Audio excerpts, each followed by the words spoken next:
So বন্ধুরা, আজকে আমি আপনাদের সাথে মজার একটা কথা বলবো। আশা করি সবারই ভালো লাগবে। আমি 2 দিন আগে একটা ভিডিও ছাড়ছিলাম, হয়তো আমার যারা বন্ধু আছে সবাই দেখছে। তো ওই ভিডিওতে আমি বলছিলাম যে আমার ভালো একজন বন্ধু লাগবে, কেউ যদি আমার সাথে বন্ধুত্ব করতে চান তা আমার ইনবক্সে লগ দিবেন, আমি তার সাথে কথা বলবো। ছেলে হন মেয়ে হন সমস্যা নেই। তারপরে একটা লোক না হলো 100 মেসেজ করছে আমার ইনবক্সে। তা আমি যখনই মোবাইলটা অন করি তখনই ওনার মেসেজটা দেখি। তো ভাবলাম যে এই লোকটা এতবার রিকোয়েস্ট করতেছে, তো একটাবার আমি কথা বলে দেখি। তো প্রোফাইলের ভিতরে একটা হিরোর ছবি দিয়ে রাখছে, যে কোনো মেয়ে প্রেমে পড়ে যাবে, বুঝছেন, এক দেখাতেই প্রেমে পড়ে যাবে। তো কল দিছি, কল দেওয়ার পরে এইভাবে মুখটা ঢেকে রাখছে। তা আমি বললাম আশ্চর্য কথা, আপনি মুখটা ঢেকে রাখছেন কেন, তাহলে কিভাবে বন্ধুত্ব করবেন?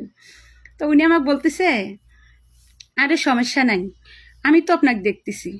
এটা কেমন কথা বললেন? আপনি দেখলে হবে, আমারও তো দেখা লাগবে।